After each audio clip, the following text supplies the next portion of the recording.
Hi, my name is Terry. I'm the founder of Shine.Online, your ultimate health and wellness directory, where you can search for your particular health challenge and find all of the practitioners who specialize in addressing it.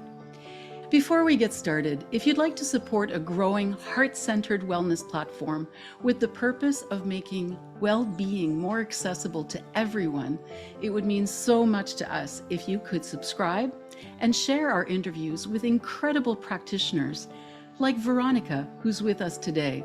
So let's get to know her. Veronica Petre helps people break through barriers to finally make those healthy changes stick. She believes transformation happens when we address our inner blocks and connect with our deeper motivations. Her approach focuses on creating sustainable habits that align with who you truly want to become, making those health recommendations from doctors and nutritionists finally achievable and lasting. Wow, that is a big order because change is hard. Welcome so much, Veronica. I'm so pleased that you're with us today. Thank you, Terry. Thank you for inviting me. It's my pleasure. As a holistic nutritionist myself, one of the biggest challenges we have is helping people transition from the advice we're giving them and make those lifestyle changes. It can be a real challenge to change your life. Can you tell us how you got into this field of practice? Well, actually, the first part of my career, I was a software developer, but I've always been interested in how the human brain works. So I always knew that at some point in my life, I will change. I will do something that works with human brain. And in 2019, I started to listen to some podcasts from a life coach, and she had the answers to all the questions that I was asking myself for a long time. So after listening to her for a few months, I decided to join her coaching program. And after the first 2 months in her coaching program, I knew that this is what I wanted to do the rest of my life. I'm wondering, why did you want to do coaching? What was going on in your life that made you want to pursue coaching? Um, I had a good job, I had a family, and yet I felt that I was not happy. And actually, I was asking myself, is this everything there is about life? I'm checking all the cases for a successful life, and yet I don't feel accomplished. Yeah, I think a lot Um, of us go through that where we've got family, we've got career, we've got our hobbies, our activities, yet there's a piece missing and we're not sure what it is. And it sounds like that's what you were going through at that time. And so when you heard her speak, that resonated with you, that there was more. yes, and I listened to her for several months, and every time listened to a podcast, I had like a wow, this is exactly what I was asking myself for such a long time. Mm. Because before that, I felt alone. Alone with my questions. When I expressed my doubts, my questions, people were looking me like, "Wow, are you talking about philosophy? Just do your job and stop thinking so much." Yeah. And so you figured that she seemed to have such wisdom, you wanted to learn from her so you could do this with your clients as well. Mhm. Is that it? Well, at first, I enrolled in her coaching program. It was a 6 months coaching program. I've always heard that the way we think creates our lives, and it kind of seemed like maybe it's true, but in the same time, it kind of seemed very judgmental. I mean, I was feeling guilty for not being able to think thoughts that would create a better life for me. Oh, can I And stop you there?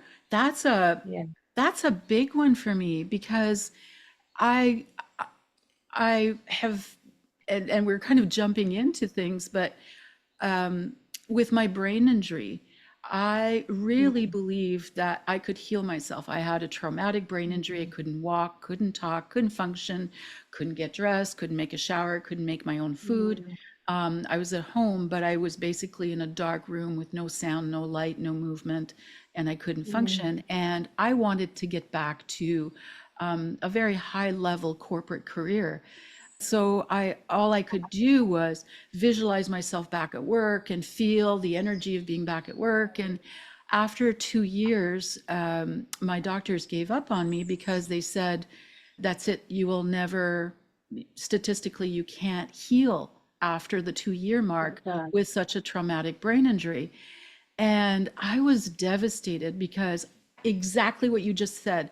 I felt like something was wrong with me because my thoughts weren't good enough to manifest Mm, health. I thought, what's wrong with me? I'm defective. We hear about, this manifesting all the time. People have done miraculous healing.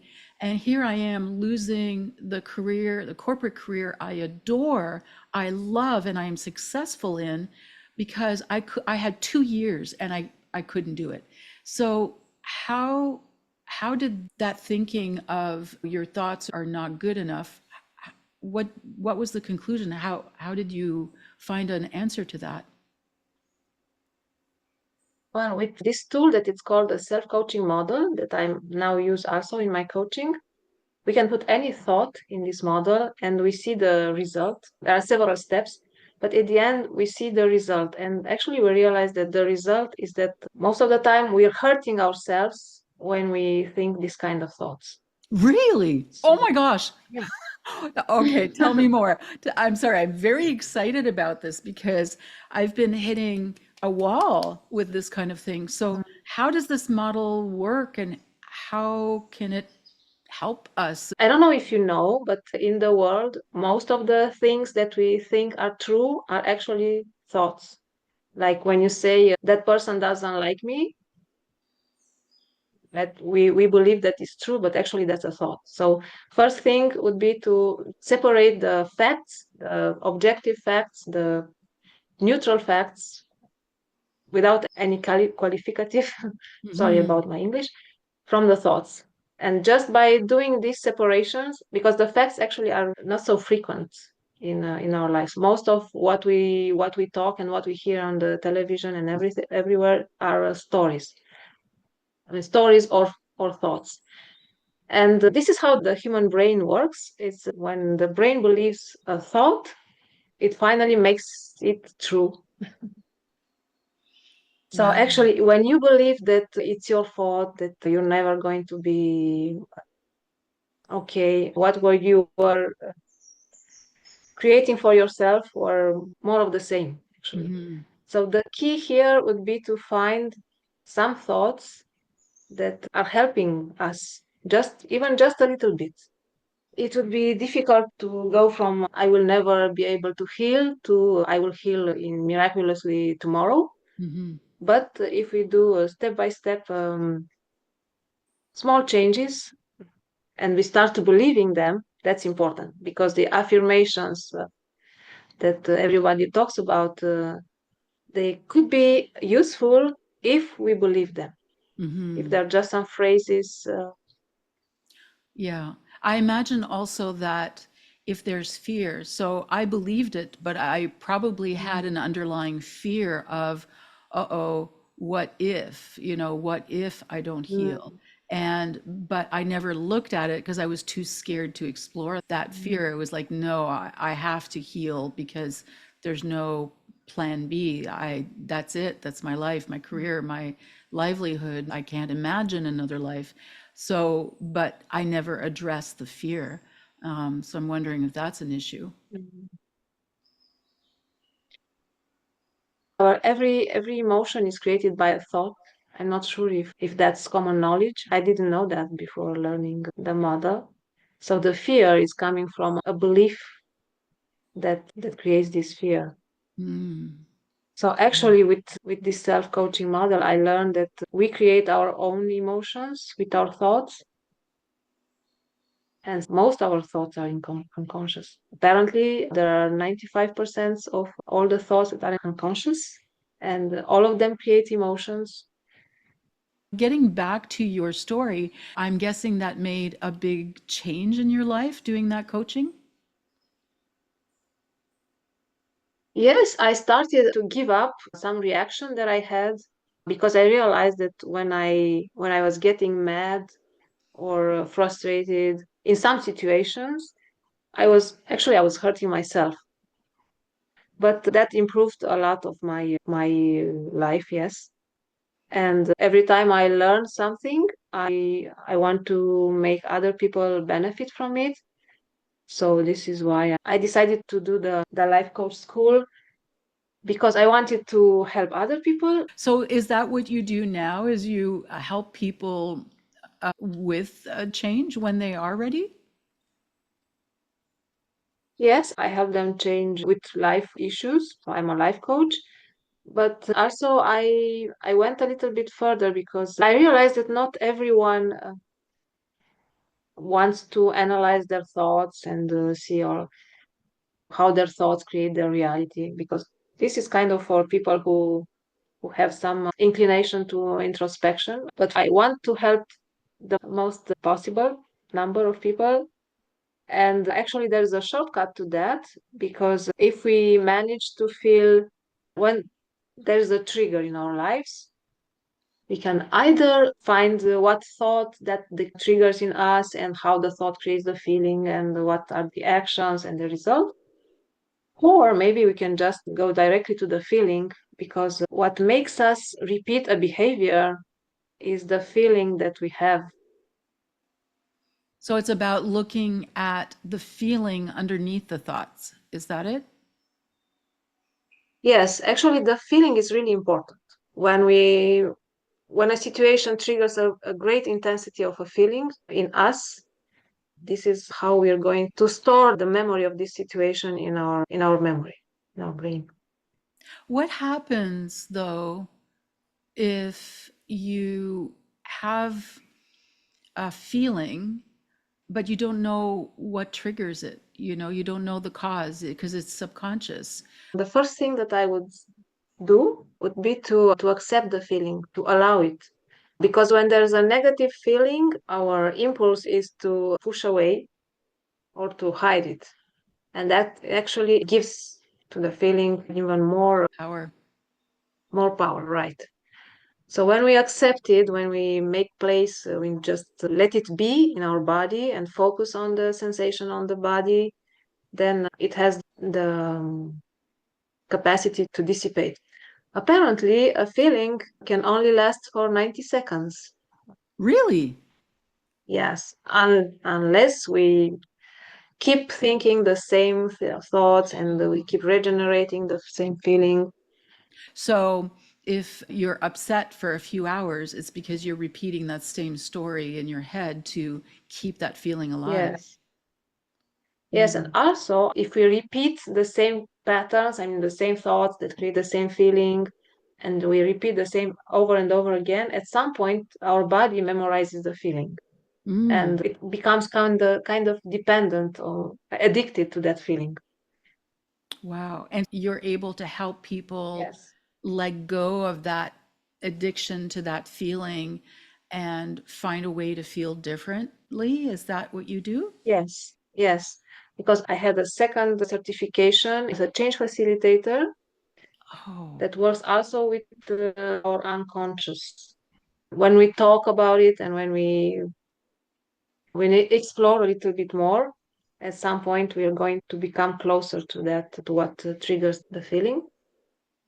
And then we can generate a good feeling, a feeling that we would like to feel in that situation, and replace the unwanted feeling with the resource feeling. So mm, that next time the same trigger happens, we don't have the problem feeling, but we have the resource feeling. beautiful. Wow. Now, in your bio, you were saying that your approach focuses on creating sustainable habits to help Mhm. people who receive recommendations from doctors and nutritionists to be able to implement those changes and to make them lasting. And I think that that is a big challenge in changing your lifestyle and your patterns. And when a nutritionist asks you to give up wheat, for example, and people are Mhm. used to eating bread and pasta and all of the wonderful, delicious pastries made with wheat, Mhm. it can cause Yes. a huge reaction of loss and grief. I've seen clients cry. Mhm. It's like their bread is their best friend, and it becomes hard at that point, and it feels like they're losing a dear friend because it brought them comfort, and they have to choose between their friend or their health. And some people, honestly, they try for a few days and they go back to the friend because that's Mhm. what's most Yeah. familiar. So tell me about how you can help people implement these changes that are in their best interest for their health. I grew up in Romania and I could not believe that I can live a day without eating bread. And the first time that I realized that I can give up bread was when the coach that was training us, she said, well, you think that you cannot live without bread? Well, that's a thought. So it's like Mm. I had one thought.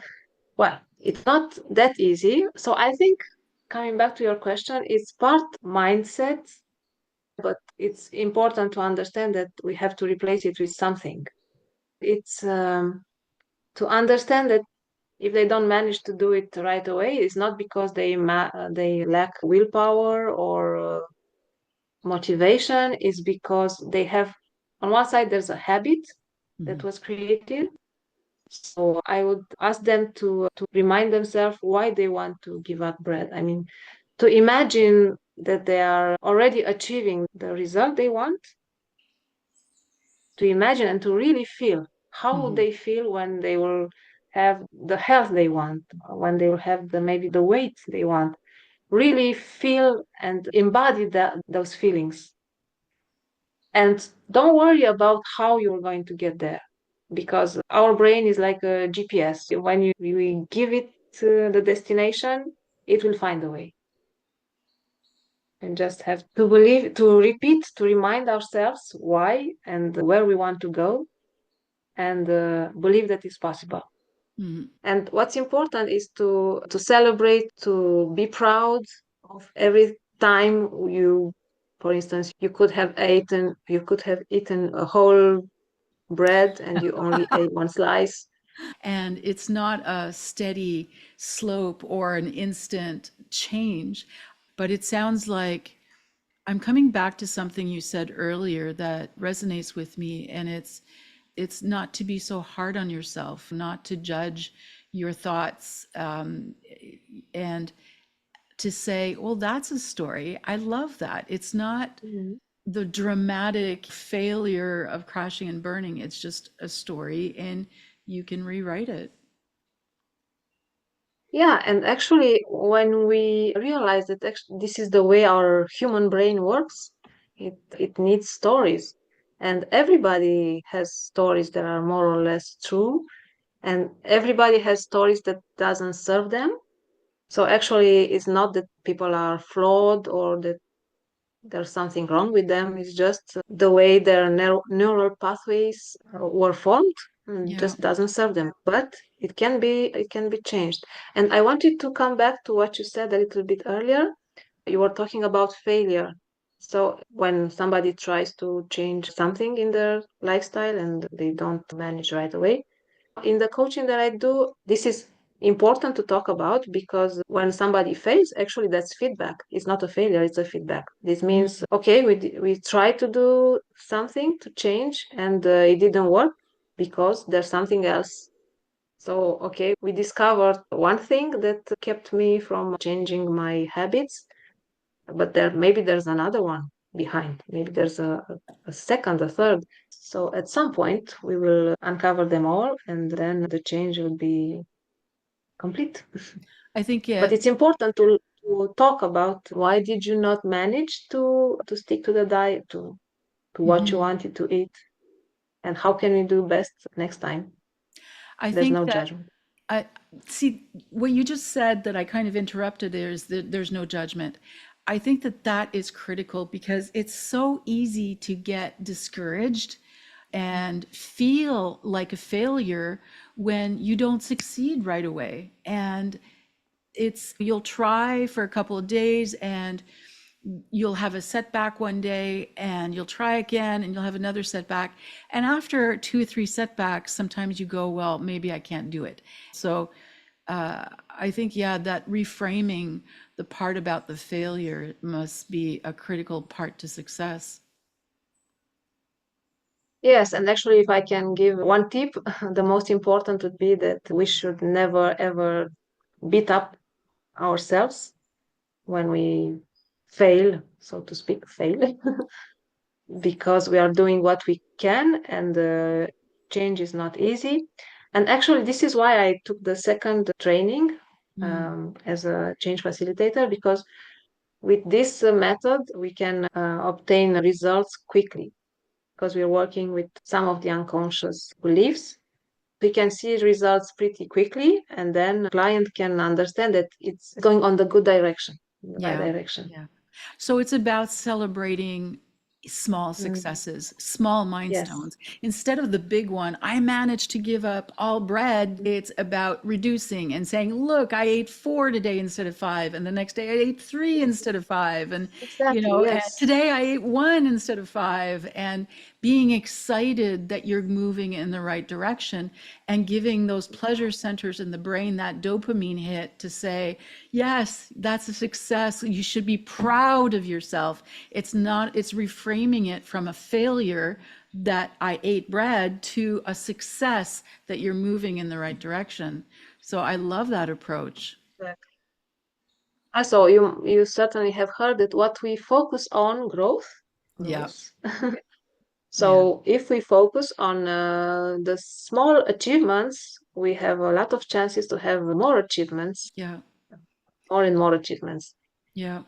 So it sounds like if someone was given this wonderful health plan by their doctor, let's say they're diabetic and they're told to cut out sweets, Mm. or they have a heart issue and they're told to cut out red meat and it's really hard for them, it sounds like working with you would be a great opportunity to help them make that transition more smoothly and make it part of their lifestyle where it's not suffering because all they see is the lack, but they can replace Mm. it with joy and make that transition more smoothly. It sounds like you'd be the person to talk to when you're struggling to make a transition.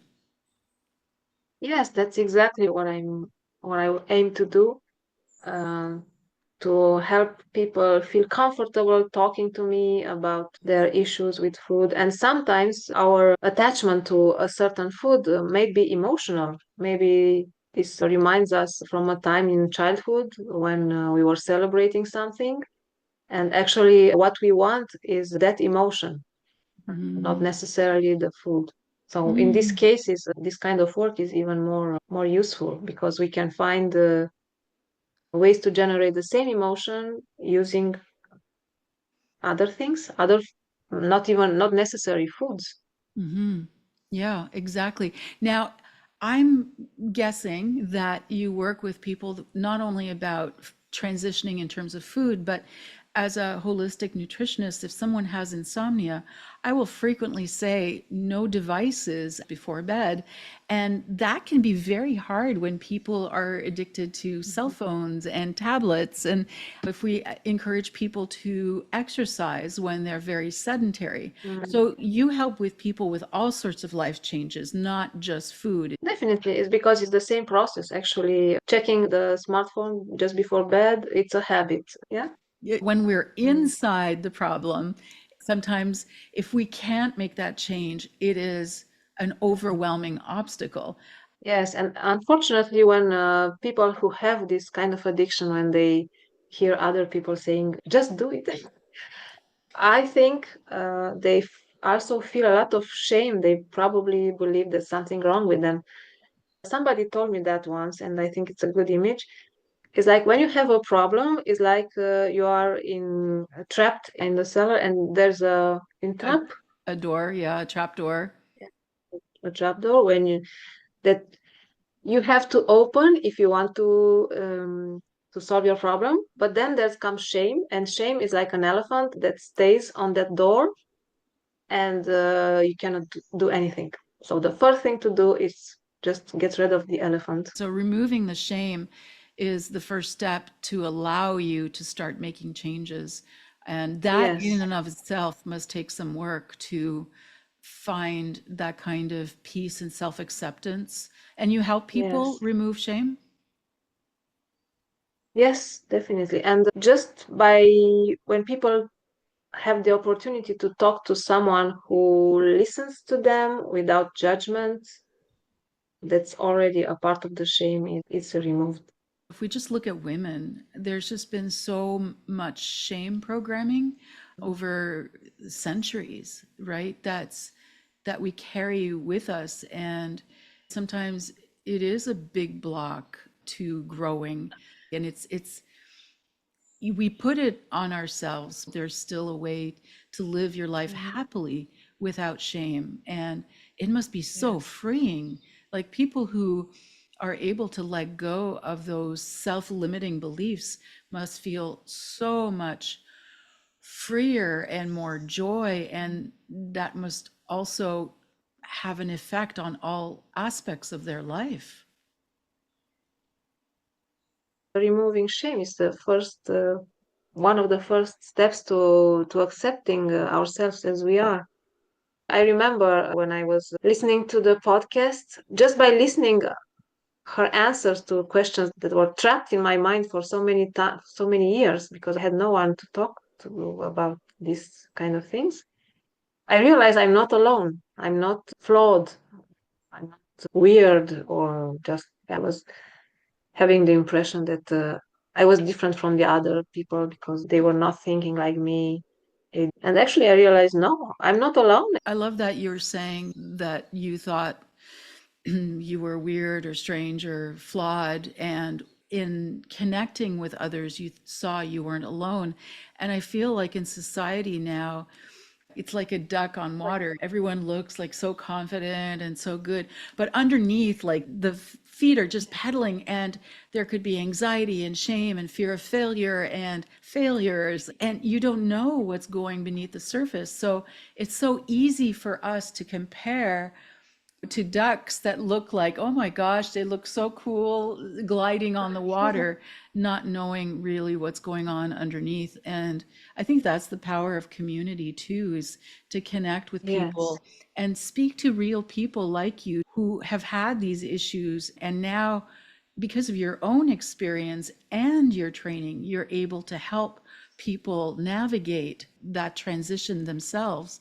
And I think that that's the best kind of help you can get is someone who's gone through it themselves and had those fears, because you can really understand and hold space for someone who's experiencing those issues themselves. And because it's good for me to just to have an open mind and to understand the other person, because each and every one of us is perfectly unperfect. Yes, so this Yeah. is beautiful.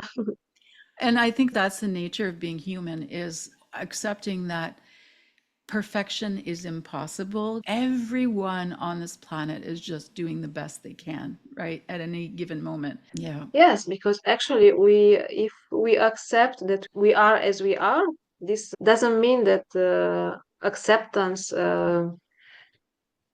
prevents us from progressing. On the contrary, we can be very happy about the person that we are and still want to change. And actually, it's easier and more fun to change when we just we're cool.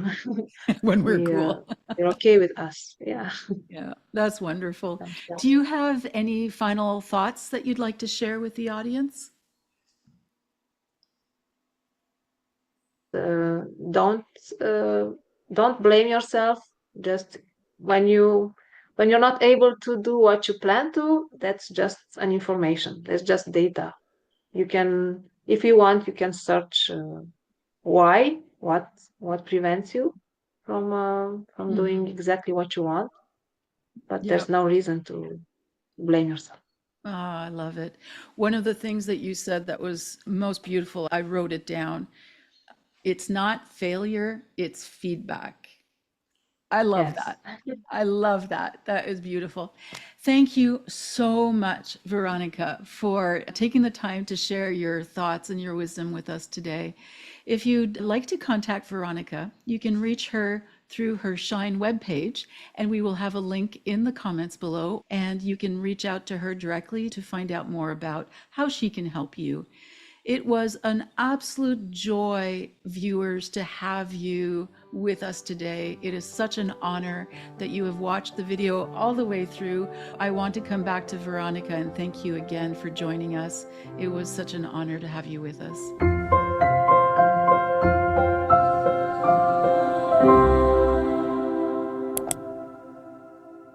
Thank you, Terry. It was a great discussion. Thank you. It was, it was. And to all the viewers, we will see you in the next video. Much love.